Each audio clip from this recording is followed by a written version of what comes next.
Assalamualaikum warahmatullahi wabarakatuh. Halo semuanya, selamat datang kembali di channel Momoci Belajar, ruang belajar bersama dan mengasah kemampuan berpikir. Pada video pembelajaran kali ini, kita akan belajar tentang penalaran verbal TBS LPDP, yaitu 6 soal analogi dan 6 soal penalaran logis. Pembelajaran ini sangat cocok bagi teman-teman yang akan menghadapi tes bakat skolastik sebagai latihan sebelum menghadapi real test. Jadi tanpa berlama-lama langsung saja kita membahas soalnya. Pembahasan yang pertama, di sini kita akan membahas tentang analogi atau tentang padanan kata. Sebelum kita masuk pada soal nomor 1, silakan ya teman-teman untuk di-pause videonya jika teman-teman semua ingin mencoba mencari jawabannya sendiri sebelum kita bersama-sama menemukan jawabannya. Oke, sekarang kita mulai soal nomor 1. Nomor 1 di sini soalnya mengatakan imunologi (2) sistem kekebalan tubuh. Nah, kira-kira nih analoginya seperti apa dan jawaban yang sepadan itu apa? Apakah A, B, C, D atau E? Jadi kita bisa analogikan imunologi ini adalah ilmu kedokteran yang membahas tentang atau yang mempelajari tentang sistem kekebalan tubuh. Nah, sekarang kita gunakan di opsi A. Ginekologi adalah ilmu yang mempelajari penyakit sistem reproduksi. Ini benar ya. B. Saraf (2) neurologi. Ini salah karena posisinya itu tidak sepadan dengan soal. Kemudian opsi C. Miologi (2) saraf. Ini juga masih salah ya, karena miologi ini adalah ilmu yang membahas tentang otot dan tidak membahas tentang saraf. Kemudian D. Embrio (2) embriologi. Ini juga masih salah ya, karena terbalik, tidak sepadan dengan soalnya. Kemudian E. Tulang (2) osteologi. Ini juga masih salah ya, karena tidak sepadan posisinya dengan soal. Maka nomor 1 imunologi (2) sistem kekebalan tubuh itu sepadan dengan ginekologi (2) penyakit sistem reproduksi. Maka nomor 1 jawabannya adalah A. Kita lanjut soal nomor 2. Di sini ada kata suhu (2) termometer sama dengan kecepatan angin (2) apa? Yang harus kita cari itu adalah jawaban yang ada di sini dan merujuk pada kaitan antara suhu dan termometer. Kita lihat nih, suhu (2) termometer itu adalah kaitannya, termometer adalah alat untuk mengukur suhu atau suhu diukur menggunakan termometer. Berarti kecepatan angin itu diukur dengan apa? Nah, sekarang kita lihat opsi A, barometer. Ini salah ya, karena barometer itu untuk mengukur tekanan udara. Kemudian B, hygrometer juga masih salah, karena hygrometer ini adalah alat untuk mengukur kelembapan. Kemudian C, anemometer, ini adalah jawaban yang benar. D, ohmrometer, ini salah, karena ohmrometer ini adalah alat untuk mengukur curah hujan. Kemudian E, voltmeter, ini juga masih salah, karena voltmeter ini adalah alat untuk mengukur tegangan listrik. Maka nomor 2 itu jawabannya adalah C. Anemometer adalah alat untuk mengukur kecepatan angin. Oke, kita lanjut soal nomor 3. Di sini nomor 3 ada kata masak (2) makan (2) kenyang. Ini adalah sebuah proses ya, bisa kita analogikan menjadi masak untuk kita makan. Nah, setelah kita makan itu kita merasa kenyang. Sekarang kita gunakan di opsi A, ngantuk untuk kita segar dan merasa tidur. Ini salah ya. B, serang untuk kita kejahatan dan merasa utuh. Ini juga masih salah, tidak sepadan ya. C, gerah untuk kita mandi dan merasa segar. Ini juga masih kurang tepat ya. Kemudian D, lomba untuk kompetisi, kemudian memperoleh kemenangan. Ini bisa jadi ya. Kemudian E, marah untuk emosi, kemudian memperoleh damai. Ini masih kurang tepat. Maka di sini yang paling sepadan atau yang paling kemungkinan masuk menjadi jawabannya itu adalah D. Kita lanjut soal nomor 4. Di sini ada kata anestesiologi (2) anestesi. Nah, ini bisa kita analogikan menjadi Anestesiologi ini adalah ilmu kesehatan yang membahas tentang anestesi. Sekarang kita gunakan di opsi A, neurologi (2 darah). Ini salah ya, karena neurologi ini adalah ilmu kesehatan yang membahas tentang saraf. Kemudian B, janin (2 fetologi). Ini juga masih salah ya, karena posisinya itu tidak sepadan dengan soal.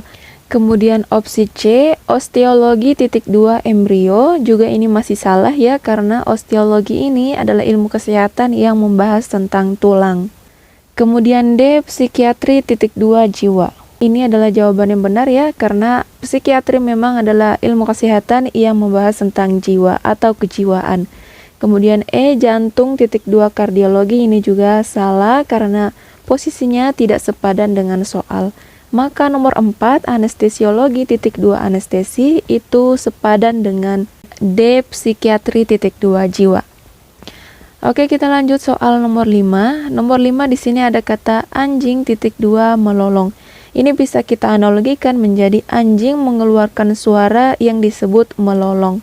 Sekarang kita gunakan di opsi kucing menciap-ciap. Ini salah ya, karena kucing itu mengeong. Kemudian B, harimau mengeong. Ini juga salah ya, karena harimau itu mengaum bukan mengeong. Kemudian C, lebah berkicau. Ini juga salah, karena yang berkicau itu adalah burung. D, kuda mengaum. Ini juga masih salah ya. Kemudian E, burung hantu (2 berkukuk. Ini jawaban yang benar, karena burung hantu bersuara itu dinamakan dengan berkukuk. Berarti nomor 5, anjing (2 melolong itu setara dengan E, burung hantu (2 berkukuk. Sekarang kita pindah ke nomor 6. Nomor 6 di sini ada kata pediatri (2 kesehatan anak). Ini bisa kita analogikan menjadi pediatri adalah ilmu kesehatan yang membahas tentang kesehatan anak. Sekarang kita gunakan di opsi A. Di sini ada kata osteologi (2 saraf). Ini salah ya, karena osteologi ini adalah ilmu kesehatan yang membahas tulang. Kemudian B, onkologi (2 penyakit kanker). Ini benar ya. Kemudian C, jiwa psikiatri. Ini salah karena tidak sepadan posisinya dengan soal. D, embriologi (2 darah). Ini juga salah, karena embriologi ini adalah ilmu kesehatan yang membahas tentang embrio dan tidak membahas tentang darah. Kemudian E, janin (2 fetologi). Ini juga salah, karena posisinya tidak sepadan dengan soal. Maka nomor 6, pediatri (2 kesehatan anak itu setara dengan B, onkologi (2 penyakit kanker. Oke, kita lanjut soal berikutnya. Sekarang kita masuk pada pembahasan yang kedua, yaitu tentang penalaran logis. Di sini soalnya di nomor 1 dikatakan semua guru mengikuti pelatihan komputer. Kemudian sebagian guru mengikuti kegiatan seminar. Berarti ini kesimpulannya bisa sebagian guru mengikuti kegiatan seminar ikut pelatihan komputer, atau sebagian guru tidak mengikuti kegiatan seminar ikut pelatihan komputer. Sekarang kita cek opsi A, sebagian guru ikut kegiatan seminar tidak ikut pelatihan komputer. Ini salah ya, karena dikatakan tadi yang ikut pelatihan komputer itu adalah semua guru. Opsi B, semua guru tidak ikut kegiatan seminar tapi ikut pelatihan komputer. Ini juga masih salah ya, karena ada sebagian guru yang mengikuti kegiatan seminar. Kemudian opsi C, beberapa guru tidak ikut kegiatan seminar dan tidak ikut pelatihan komputer.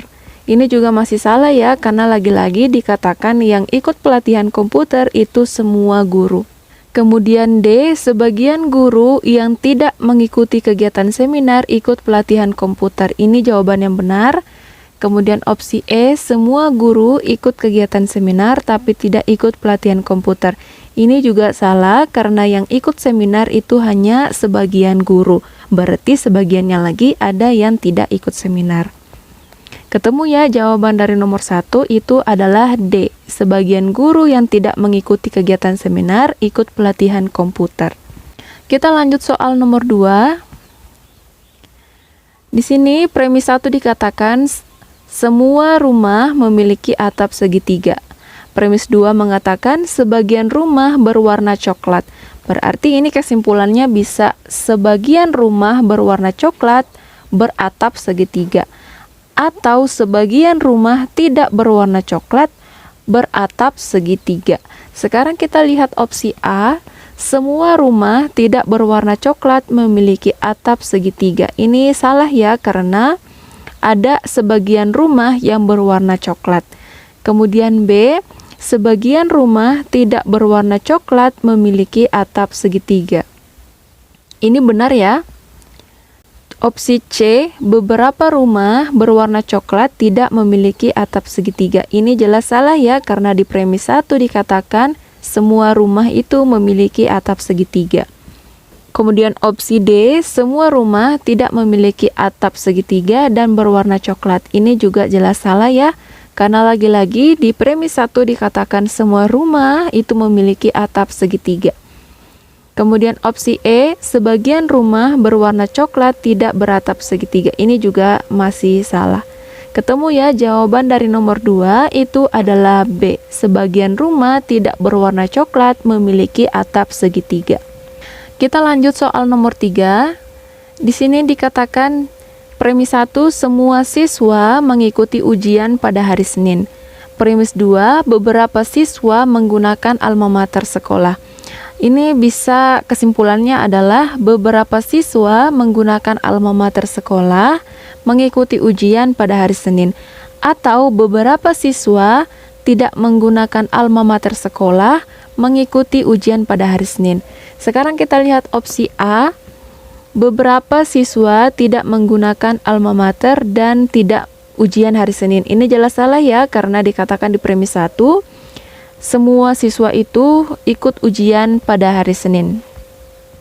Kemudian opsi B, semua siswa menggunakan alma mater sekolah. Ini salah ya. Kemudian opsi C, semua siswa tidak mengikuti ujian pada hari Senin. Ini jelas salah ya, karena menentang premis 1.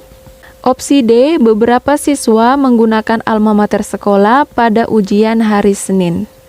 Ini benar ya. Kemudian opsi E, semua siswa mengikuti ujian hari Senin. Ini juga bukan kesimpulan, maka ini salah. Maka di sini nomor 3 jawabannya adalah D. Beberapa siswa menggunakan alma mater sekolah pada ujian hari Senin. Oke, kita lanjut ya soal nomor 4. Nomor 4 dikatakan di premis 1, semua jembatan terbuat dari besi. Premis 2, beberapa jembatan dicat dengan warna kuning. Berarti ini kesimpulannya bisa beberapa jembatan dicat dengan warna kuning terbuat dari besi, atau beberapa jembatan tidak dicat dengan warna kuning terbuat dari besi. Sekarang kita lihat opsi A, jembatan tidak terbuat dari besi dan berwarna kuning. Ini jelas salah ya, karena di premis 1 dikatakan semua jembatan itu terbuat dari besi. Kita lihat opsi B, sebagian jembatan tidak berwarna kuning terbuat dari besi. Ini jawaban yang benar. Kita lihat C, semua yang berwarna kuning tidak terbuat dari besi. Ini salah ya. Opsi D, semua jembatan dicat dengan warna kuning terbuat dari besi. Ini juga salah ya, karena yang dicat itu hanya beberapa saja. Kemudian opsi E, beberapa jembatan dicat kuning dan terbuat dari kayu. Ini jelas salah ya, karena di premis 1 itu dikatakan terbuat dari besi, bukan terbuat dari kayu. Maka ketemu ya, jawaban dari nomor 4 itu adalah B.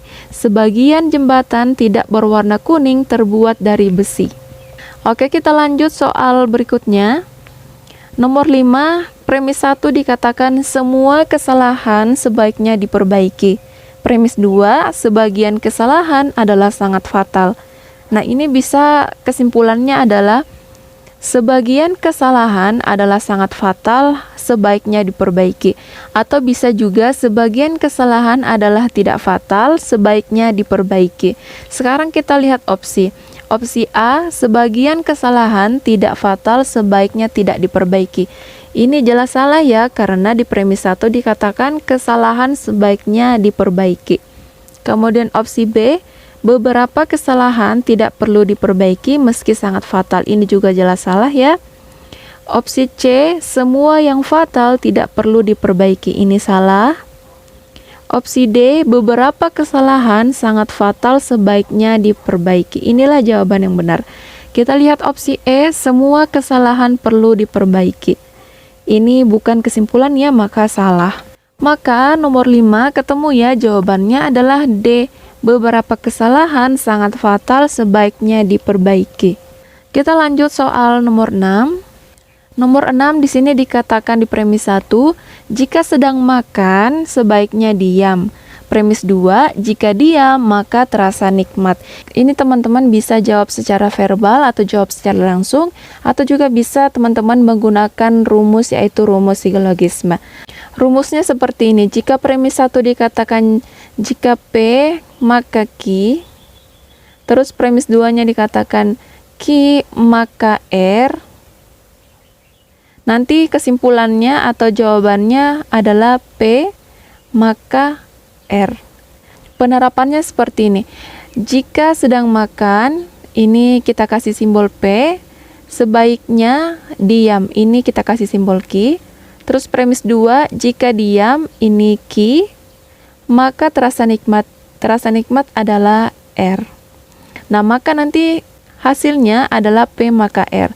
Sekarang kita lihat opsi A, ketika makan sebaiknya diam. Ini salah ya. B, jika sedang makan maka terasa nikmat. Ini jawaban yang benar. C, jika diam saat makan maka terasa tidak nikmat. Ini salah ya. Opsi D, jika sedang makan sebaiknya tidak diam. Ini salah. E, jika diam maka terasa tidak nikmat. Ini juga salah. Maka ketemu ya, jawaban dari nomor 6 itu adalah B. Jika sedang makan, maka terasa nikmat. Oke teman-teman, nomor 6 ini adalah soal terakhir di pembahasan pengenalan logis. Sebelumnya tadi kita sudah membahas 6 soal analogi dan 6 soal pengenalan logis. Oke, video pembelajaran pengenalan verbal kali ini cukup sampai di sini. Silakan ya akses video lainnya jika teman-teman masih semangat untuk berlatih. Semoga teman-teman semuanya yang ikut pelatihan dengan video ini bisa mendapatkan skor TBS di atas passing grade. Amin, amin, amin ya robbal alamin. Jika video ini membantu teman-teman semuanya, maka jangan lupa ya untuk dukung terus channel Momoci Belajar dengan cara like, subscribe, share ke teman-teman kalian yang mungkin juga butuh video pembelajaran seperti ini. Oke, kita bertemu di video selanjutnya.